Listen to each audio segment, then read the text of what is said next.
the Growing Your Own Money podcast. Dean Thorpe, a CEO and financial advisor, and his son James Thorpe, a social media marketing business owner, sit down and discuss all things to do with money, goals, business, and the markets.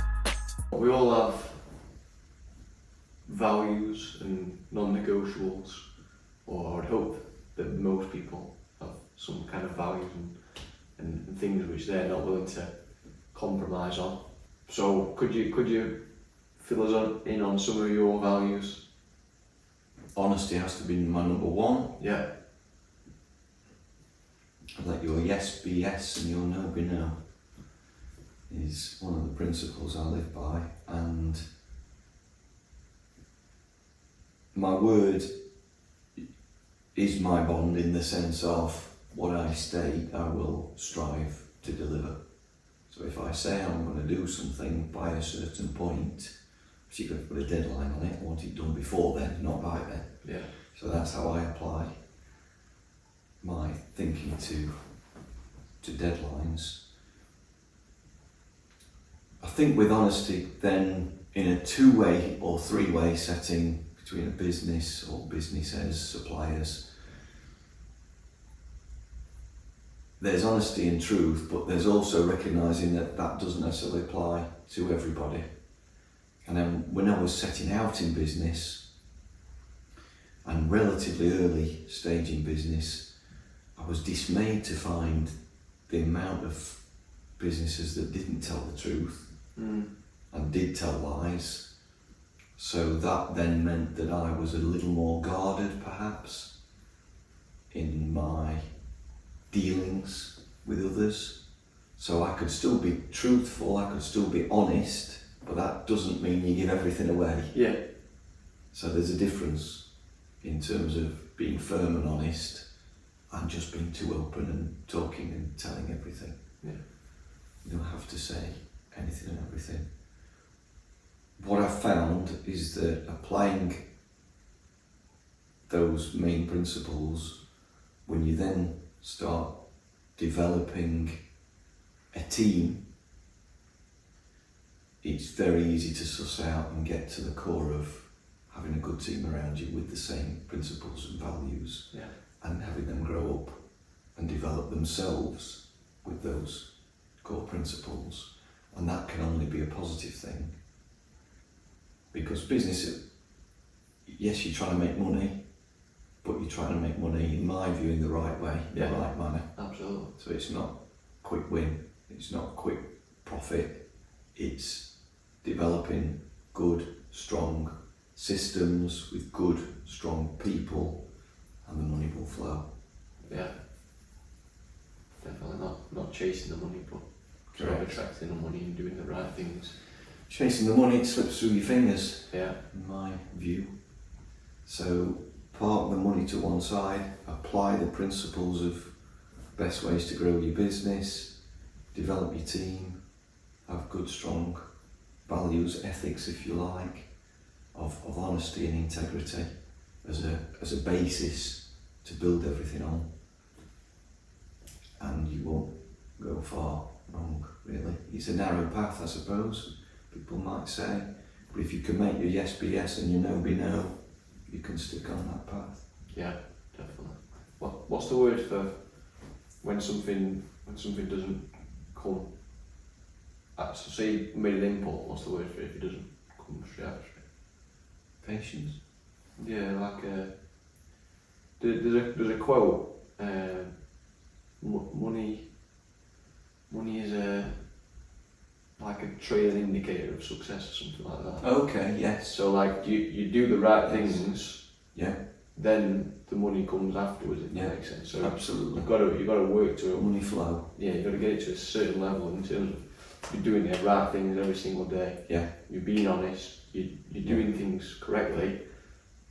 You keep doing it, and money might not come straight away. Yeah, It might absolutely. be a case of that comes afterwards, Yeah. but because you keep doing the right things, you've got to Yeah. have that perspective that okay, I'm Yeah. doing the right things, and money's gonna flow Yeah. afterwards. And the money flow could be delayed, but significantly better than not having that honesty and integrity and, I'm getting this really quickly, but then it dries up. Yeah. Whereas you build everything right, it starts a bit slower, but then it builds momentum, and the money flow is Definitely exponential. And then you get those recommendations. You get people sort of saying, bringing people to you because you've done a good job for them, and then again it just accelerates things even further, doesn't it? Yes. One of the main ways to grow your business is to increase the average order value from a customer or client. That means you've got to spend time with that person in order to understand and be able to increase the average order value legitimately and honestly. Yeah. But if you do that and you deliver it well, then you'll benefit from that customer because you've increased the average order value, or you've had multiple sales, whatever that means in your business. Yeah. By the same token, if you do it well, if you deliver and offer great service, they will then become one of your best ambassadors, introducers, personal introductions, because they'll recommend you to other people. And so by spending a bit more time initially, rather than going straight to the quick profit, you can then develop a whole new set of relationships, because they might introduce you to 5, 10, 15 more people over time. They've got their family and friends that they can introduce you to. That can create a whole host of new opportunities. And how would you go about doing that? Would you sort of keep providing value, keep giving, and wait for them to then take it upon themselves, or would you have are there any ever cases where you say, is there anybody you know I could help? Often mention it. Almost always mention it. Remember, if there's anyone that we can help that you know, we're here. Yeah, and I suppose some people don't even, sometimes they're so engulfed in like their own situation, they might not even think, my brother could really use some help with this. Yeah. But by just bringing it up. Just earlier this week, I was chatting to somebody about his retirement, and as the meeting was finished, in fact, it was as we were leaving, as he was leaving the office, he mentioned about one of his children going out to seek a property, considering buying, and I just said, well, remember to send them to us for a mortgage. Yeah. When they're ready. Yeah. I didn't realise you did mortgages. There you go. And it's as simple as that. It's just about mentioning it. It doesn't have to be hard selling. Yeah. It's just mentioning it to encourage folk to keep coming back to us for the right things. Definitely. And even if it's just like from my perspective, I think even if you don't end up being the person who gets the business, but you help somebody Correct. to go in the right direction. Yeah. Because it can be easy to just say, like, I'll do this. This is your only option. If you can lay out the other options that they've got, that they can take, it might be they go ahead and implement. So for me, for example, it might be they go and implement some kind of social media work themselves, but I just sort of pass them in the right direction. Yes. If they've got the time for it, and they maybe don't have the budget to spend on someone like myself. Yeah. That might be the route. You've invested a bit of time in that person, haven't you? Exactly. And given them an opportunity to move forward. We play exactly the same. There can be times when we might look at someone's situation and say, actually, there's nothing we can do for you here. You're in a good place. There's no need for you to move anything and us benefit from it financially. Yeah. So stick as you are, come back and see us in 3 or 5 years' time, and we can do more then, and this is the reasons why. And that has actually provided fruit in the form of other recommendations because of the level of integrity we've applied there. Yeah. Where we could have easily, in our industry, it would have been very easy to have said, oh, we could do this, we could do the other, and taken a profit on the back of it. But because we've applied the principle of, you're okay, you're in the right place, there's no need to do anything at the moment, that person's gone away and told their friends and family, go and see them because they're honest about where they're at. Yeah. And it's actually generated more clients and more business as a consequence of doing the right thing. Definitely. So it's almost like a paradigm shift, isn't it? If yes. You're thinking solely about making money and about, well, even if you're thinking solely about making money, you actually probably end up making more money by doing it the right way, because you get those recommendations, don't you? Yeah. And you build trust, and you build relationships which, like you've already mentioned, last longer. So your lifetime value of a client or customer becomes longer. And like I say, it is a lagging indicator of success. That's it. Money is a lagging indicator of success. That's it. That was a quote. Great quote. Yeah. And it's true. No question. Yeah. Sure. Yeah. And over time, my organisation's been around 25 years in its current guise, but it's been around 40 years since the founding start.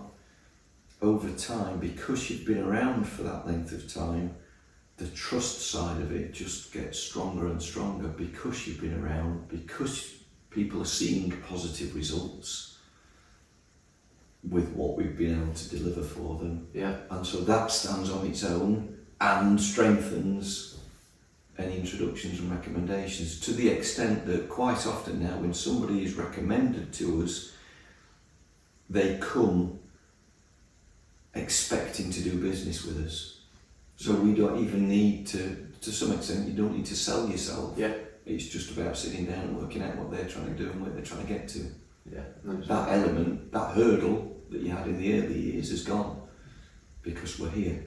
Yeah. We're delivering. Yeah, it's almost like There. they come knowing that they want to work with you, and then sort of like you said, you ain't going to make that. Yeah.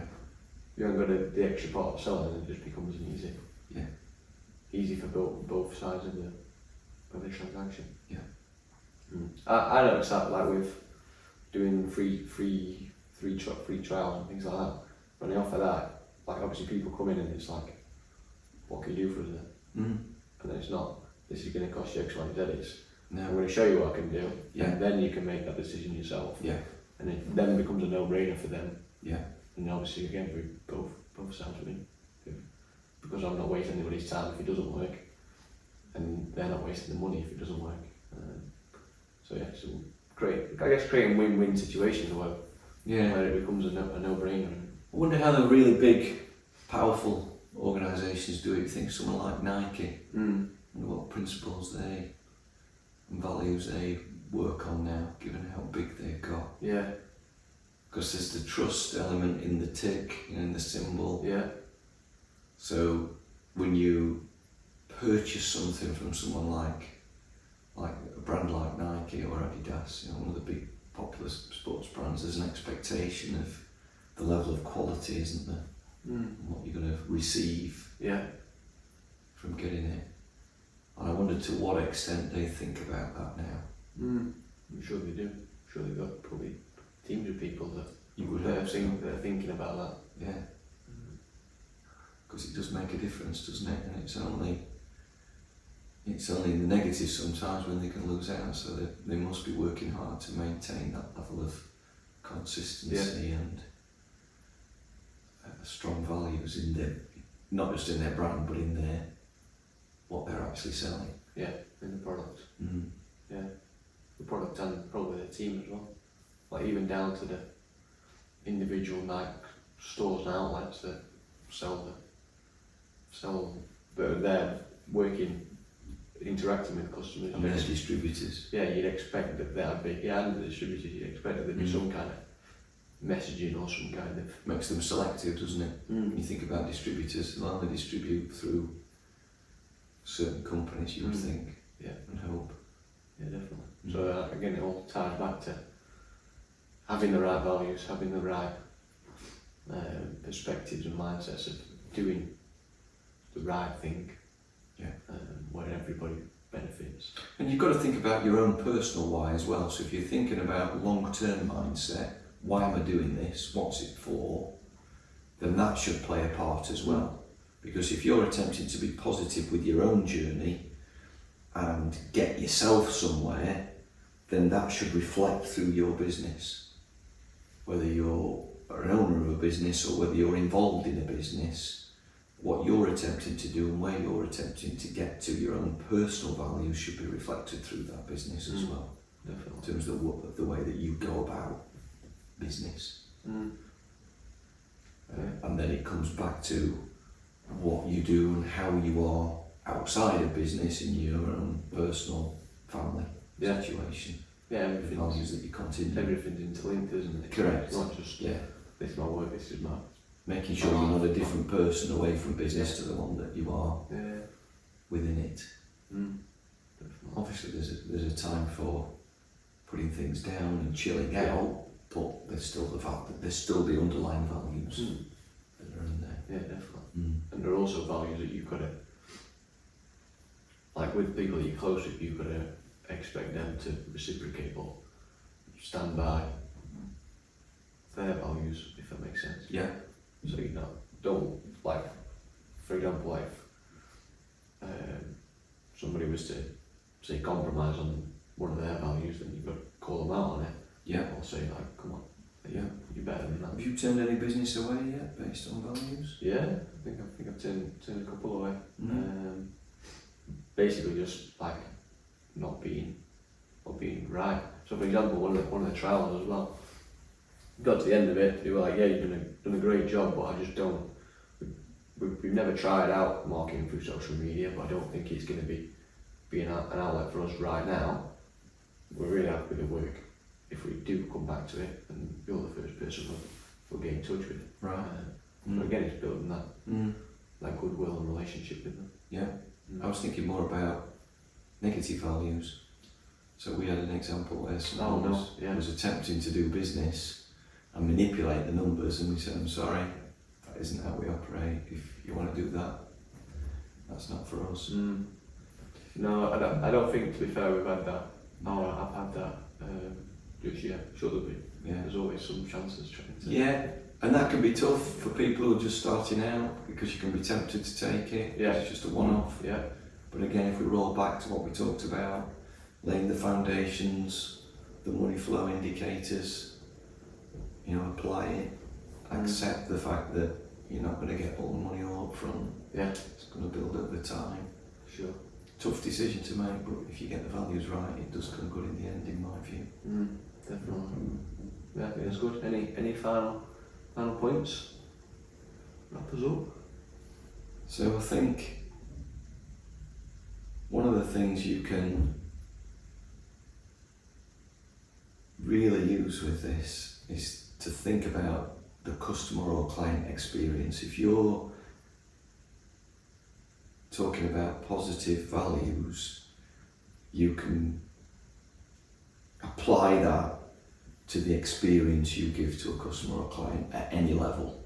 I mean, some of the big coffee shops talk about the experience as you walk through the door and giving that customer the satisfaction at the end of it, but I think that can apply from the smallest business to the very largest. And if you can give a customer a real positive experience from the moment you pick up the phone, send them a message, greet them and meet with them at the office door or wherever that is on the screen, right through, then I think you'll just flourish as a consequence, because you can apply your values in every little thing that you do, right down to the little bits of detail. And it takes a little bit of extra effort, but it's well worth it.